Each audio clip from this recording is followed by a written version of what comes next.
કોની પાસે ટાઈમ છે? સોશિયલ મીડિયાનો જમાનો છે. આજે આખા ગુજરાતનું બંધારણ થયું તો બધાએ સોશિયલ મીડિયાના માધ્યમથી જ કીધું. એક ભરવાડ એક જિલ્લાની મને પત્રિકા બતાવો કે આને તાલુકાએ જઈને કીધું. આની જરૂર છે? કોઈનો ટાઈમ ન બગડે. આપણે બંધારણ શું કામ છેલ્લે રાખ્યું? બધાએ ભરવાડ સમાજે, આખા ગુજરાતના ભરવાડ સમાજે બંધારણ કર્યું. પાછળ શું કામ રાખ્યું? એ બધાનો આપણે નિચોડ લઈ, આપણે કઈ આપણા સમય મુજબ આપણે કઈ નાનો મોટો ફારફેર કરવો હોય તો આપણે એને ફારફેર કરી એ રીતે આપણે નિર્ણય લીધો. બધા એગ્રી થયા. હવે આમાંથી 5-10 જણા એવું કહે કે અમે આમાં એગ્રી નથી. તમારે તાલુકા વાય ઓલા ઘર દીઠ, ગામ દીઠ તમારે કેવું પડે. કોણ કહેવાય? બધાએ માન્ય રાખ્યું. જે સમૂહ લગ્ન લેખા ઈ દિવસે આપણે આ નિર્ણય કર્યો. દીકરીઓ, બહેનો, વડીલો, માતાઓ બધા હતા, બધાએ આ પાડી.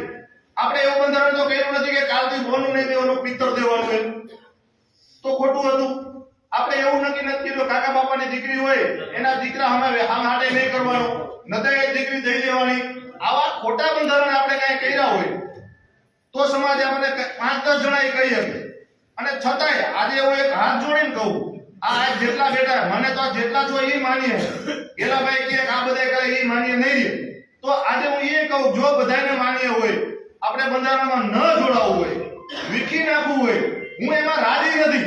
પણ આ બાબતમાં કોઈ લઈ લઈ જાય, કોઈ ભાગી જાય, જે કાંઈ કરે આ બાબતથી મને ન બોલાવતા. જેથી આ બધાને જો એગ્રી હોય, ગામના 10-10 જણા આવે, પત્રિકા તમે બધા છપાવો, બધો સમાજ આવે, જેથી બોલાવજો આવી. બાકી તમને મારા કારણે મેં જે બંધારણ કર્યા હોય એને તમારે આખી તોડી નાખવા હોય, મને કોઈ વાંધો નથી. મને પર્સનલી એકને કોઈ નુકસાન નથી.